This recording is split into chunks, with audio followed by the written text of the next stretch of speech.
Students, I hope कि आप सभी खुश होंगे, ठीक होंगे और मज़े में होंगे। हमने ऑलमोस्ट टेंसेस जो है वो कंप्लीट कर लिए हैं। Present tense, past tense, future tense, सब टेंसेस के जितने भी इंडेफिनिट, जैसे प्रेजेंट टेंस का इंडेफिनिट था, पास्ट टेंस का या फ्यूचर टेंस का indefinite tense, continuous tense, perfect tense and perfect continuous tense, ये हमने अच्छी तरह से लर्न कर लिया। अब अगर ये हमें अच्छी तरह से याद हैं तो जो मेरा आज का टॉपिक है वो वॉइस का है। वो हमें समझने में और आपको समझने में जो है किसी भी किस्म की कोई भी प्रॉब्लम नहीं आएगी और आप इजीली सीख जाएंगे। अब यहाँ पर यह है कि सेंटेंसेस में क्या, टेंसेस में क्या था, डिफरेंट टाइप के जो टेंस का स्ट्रक्चर था, प्रेजेंट का अलग, पास्ट का अलग, फ्यूचर का अलग, इसमें जो हेल्पिंग वर्ब्स इस्तेमाल होते थे उनका अलग, उनके फार्मूला, सब्जेक्ट प्लस वर्ब की फर्स्ट फॉर्म प्लस ऑब्जेक्ट, ये सभी चीज़ें जो हैं अगर हमें अच्छी तरह से याद हैं, हमने मेमोराइज कर लिए हुए हैं, तो हमें फिर वॉइस सीखने में किसी भी किस्म की टेंशन और प्रॉब्लम नहीं आएगी। अब सबसे पहले ये कि ये वॉइस है क्या चीज़ और ये आई कहाँ से और इसका तरीक़ाकार क्या है, ये हम आगे पढ़ेंगे। लेकिन ये आए कहाँ से?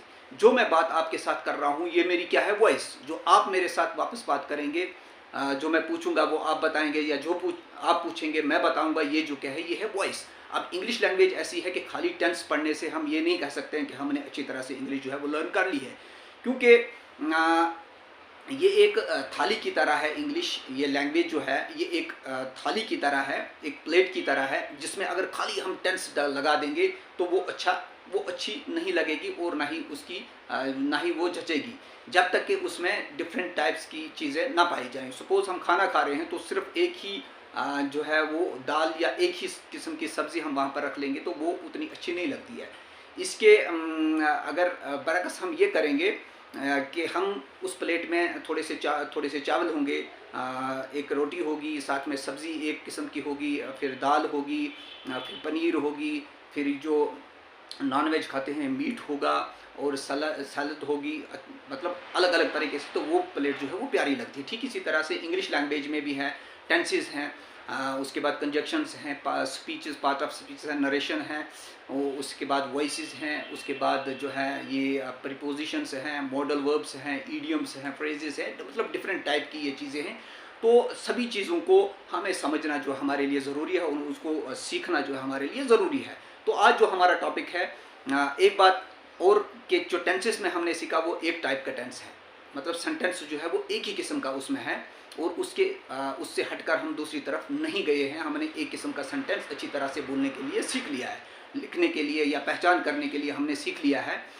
तो लेकिन सेंटेंसेस जो है वो ये दो किस्म के होते हैं, एक होता है एक्टिव और दूसरा होता है पैसिव। अब ये पैसिव सेंटेंस क्या है, क्योंकि पैसिव सेंटेंस की ही वजह से सारी प्रॉब्लम यहाँ पर खड़ी हो रही है। अदरवाइज हमने सेंटेंस जो वो सीख लिए थे, वो प्रॉब्लम इस तरीके से खड़ी हो रही है क्योंकि हम लिखते थे प्रेजेंट टेंस में, जैसे हम लिखते थे ही राइट्स ए लेटर, हम लिखते थे he writes a letter, he writes a letter, वो खत लिखता है, एक किस्म का सेंटेंस, वो खत लिख रहा है, एक ही किस्म का वो खत लिख चुका है, मतलब एक ही किस्म का सेंटेंस। हम यहाँ पर फोकस जो दे रहे थे, हमारा प्रियोरिटी हमारी किस पे जा रही थी, सब्जेक्ट पे।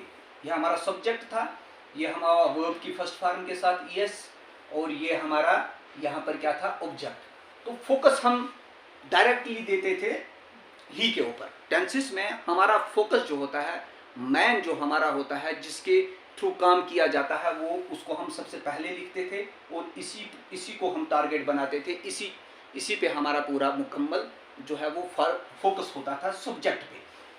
और जो हमारा ऑब्जेक्ट था, यह आ गया, ये है एक्टिव,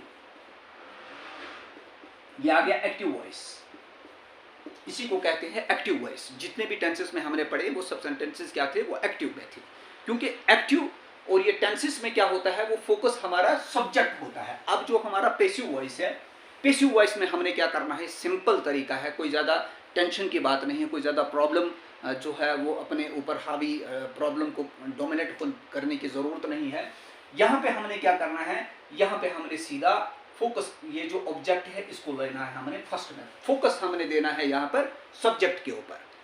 यहाँ पे subject plus verb plus object था, तो यहाँ पर हमने जो फोकस करना है वो करना है लेटर के ऊपर, और लेटर जो हमारा ये ऑब्जेक्ट है इसको हमने पहले ले लेना है। जिस तरह से टेंसेस में उनका स्ट्रक्चर में आपने देखा था कि उनकी जो पहचान हुआ करती थी वो आइडेंटिफिकेशन उनकी अलग अलग से होती थी, उसमें कौन सी चीज़ इस्तेमाल होती थी, कौन सी पहले होती थी, फिर उसके बाद दूसरी, फिर उसके बाद तीसरी। ठीक इसी तरह से जो पैसिव वॉइस की पहचान जो है वो आइडेंटिफिकेशन जो है वो आपने याद रखनी ज़रूरी है। ये जाना, गए, गया, गई, हमेशा इसमें इसी तरह के सेंटेंसेस होते हैं जिसमें एंड पे ये चीज़ इस्तेमाल होती है। मतलब वो जाता, वे जाता, जाता, खाता, पीता, रहा, रहे, चुका, ये जितनी भी बातें हैं ये जो हैं ये इसकी पहचान हो, इसमें पहचान है। और ख़ास करके इस पैसिव वॉइस में हमेशा वर्ब, मेन वर्ब की थर्ड फॉर्म इस्तेमाल होती है, वो यहाँ पर मैंने कोट कर दी है। और उसके बाद जो मोटी मोटी बातें मैं आपको समझाने की और बताने की कोशिश कर रहा हूँ, ही जो होता है वो पैसिव में हिम में चेंज होगा, शी हर में, वी अस में, दे डेम में।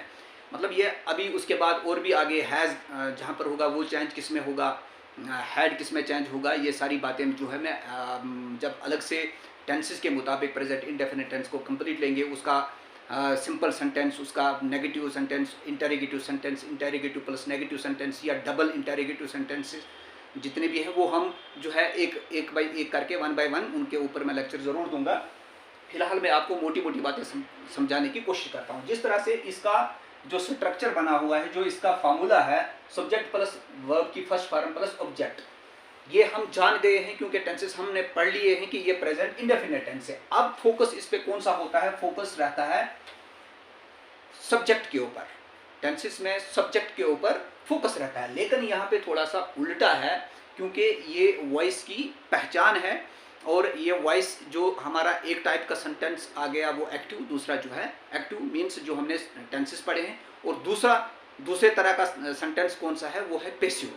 और पैसिव में हमें ये चीज़ ज़रूरी याद रखनी है, ये चीज़ें हमें इसमें याद रखनी है। अब यहाँ पर जो गए हैं या जाना ही है, तो ये चीज़ें, इसका स्ट्रक्चर, ये इसकी आइडेंटिफिकेशन हमने हमेशा याद रखनी है, इसको खास करके हमने जहन में ज़रूरी रखना होता है। अब यहाँ पर हमने क्या करना है, पैसिव वॉइस में फोकस जो किया जाता है वो किया जाता है ऑब्जेक्ट के ऊपर, जिस पर काम किया जाता है उसको यहाँ पर जो है वो पहले लाया जाता है। कि यहाँ पर अब यहाँ पर हमने क्या करना है, इसको हमने ऑब्जेक्ट को पहले लाया, फिर उसके बाद क्या होगा, फिर उसके बाद हेल्पिंग वर्ब हमने इस्तेमाल करना है। वो सब्जेक्ट के मुताबिक जो भी सेंटेंस हमारे होते हैं, इज, एम, आर, वो हमने इसी के हिसाब से लगाने हैं। प्लस वर्ब, जो मैन वर्ब हमारा है वो कौन सा मैन वर्ब हमारा है? Third form. तो मैन वर्ब की थर्ड फॉर्म इस्तेमाल करनी है। फिर उसके बाद बाई इस्तेमाल करना है। अब ये बाई कैसे आया, क्यों आया, ये मैं आपको आगे जाकर ज़रूर बताऊंगा। फिर उसके बाद जो हमारे पास है वो कौन सा है? सब्जेक्ट। सब्जेक्ट हमारे पास ही है, तो ही का चेंज इनटू हिम, तो यहाँ पर हिम इस्तेमाल होगा, यहाँ पर हिम इस्तेमाल होगा। मीन्स यहाँ पर जो है वो क्या है? सब्जेक्ट। एंड पे हमने सब्जेक्ट को लाना है, ये हमारा सब्जेक्ट आ गया। ये इसका स्ट्रक्चर बन गया है, हमने इसको याद रखना है। मतलब याद रखने की कोई जरूरत नहीं है, रटने की कोई जरूरत नहीं। हमने टेंसेस में ये स्ट्रक्चर पढ़ लिया हुआ है। यहाँ से थोड़ी सी चेंज है कि फोकस किसके ऊपर है, वो है ऑब्जेक्ट के ऊपर। यहाँ पर क्या है, जो एक्टिव है, एक्टिव वॉइस जो है वहां पर क्या है, फोकस सब्जेक्ट होता है, यहाँ पर फोकस ऑब्जेक्ट है। ऑब्जेक्ट को हमने पहले लाया, प्लस हेल्प की ये helping verb plus verb, main verb की third form plus by plus object. अब इसी को प्रेजेंट इंडेफिनिट टेंस का ये सिंपल सेंटेंस है, इसी को हम चेंज करते हैं पैसिव वॉइस में। तो हमने सीधा ए लेटर हमारे पास ऑब्जेक्ट है, तो पहले ऑब्जेक्ट आया ए लेटर, उसके बाद हेल्पिंग वर्ब सिंगुलर है इसीलिए इज इस्तेमाल होगा। फिर उसके बाद वो मैन वर्ब की थर्ड फॉर्म, फिर उसके बाद बाय, फिर उसके बाद हमारे पास जो ये सब्जेक्ट है वो ही है। ही किस में चेंज होगा? ये हमारा ही चेंज होगा हिम में। तो सिंपली यहाँ पर हमने अच्छी तरह से हमारे जहन में ये बात आ गई है कि पैसिव वॉइस बनता कैसे है। अब इसके अलावा अगर मेरे इस चैनल पे आप नए हैं तो आप जो है सब्सक्राइब करना ना भूलें और बेल आइकन भी प्रेस करें ताकि मेरी जो आने वाली वीडियोस होंगी उनकी नोटिफिकेशन आप तक पहुंचती रहेगी। और ख़ास करके ये कि मेरे चैनल पर जाकर वीडियोस को क्लिक करके मेरी पिछली जितनी भी वीडियोस होंगी, लेक्चर्स होंगे, वो उनको आप वॉच कर सकते हैं। अब इसके बाद जो हम इसके बाद हमारा जो नेक्स्ट रहेगा वो हम प्रेजेंट इंडेफिनिट का चारों सेंटेंसेस लेंगे। नेगेटिव, उसके बाद simple sentence, negative sentence, interrogative sentence, double interrogative sentence या interrogative plus negative sentence. Thank you.